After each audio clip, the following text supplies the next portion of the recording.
from this day forward, I'm hopeful that recollection will include new pieces, that students will come to recall the history of Isaac Hawkins and Anne-Marie Beecraft.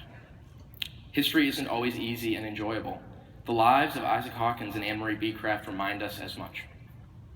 Sometimes history is difficult and somber, and it is riddled with injustice.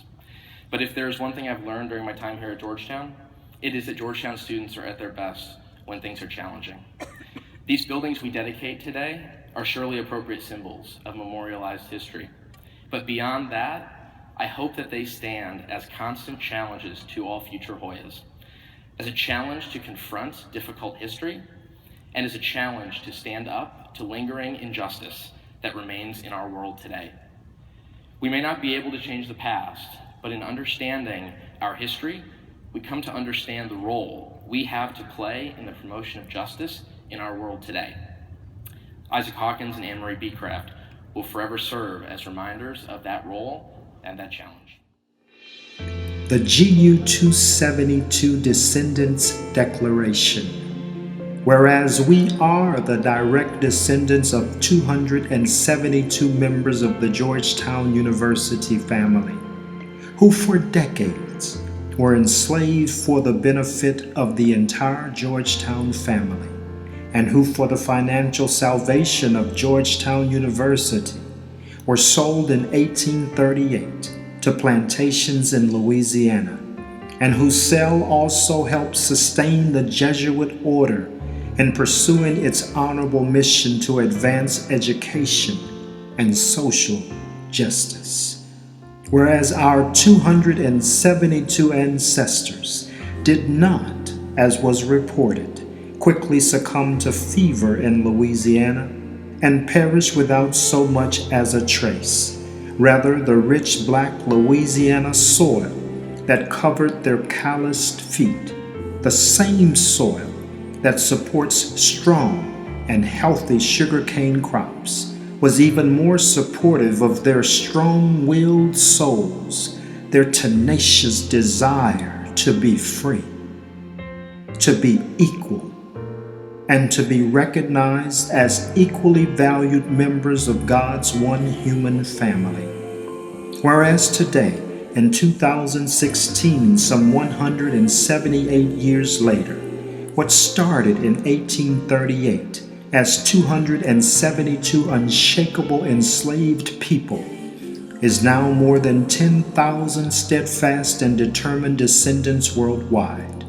Our ancestors did not perish in Louisiana, they flourished. Now therefore let it be known that after the passage of 178 years, we descendants have finally learned the true fate and plight of our ancestors, and we choose to pursue the reconciliation of their enslavement as an important and defining part of the history of our Georgetown University family. Today, and all days forward, in honor of these 272 lives and their contributions to our one humanity, we will join hands with all members of the Georgetown University family. We are determined to turn the insistent survival of our ancestors into an unwavering commitment within the entire Georgetown family, a commitment to promote and facilitate a safe and effective pathway to a common good for our family, our country, and our humanity. And let it be further known that we, descendants of the 272 Georgetown enslaved people, are committed and determined to organize and involve all of our Georgetown brothers and sisters in an effective and sustained movement to reconcile our Georgetown family, our nation, and one human family from the legacy of slavery. Our goal is to unshackle the hearts and minds of those who were never physically in bondage, but whose hearts, minds, and souls have nonetheless been imprisoned by our nation's legacy of slavery. Though we may be different fibers, our destiny is in fact woven together in a single garment. We descendants herein declare our willingness and intent to embrace the reality of our one destiny, and we therefore renew our commitment to the uplifting of humankind. Henceforth, this is our intent. This is our commitment. This is our mission. The GU272 Descendants Declaration.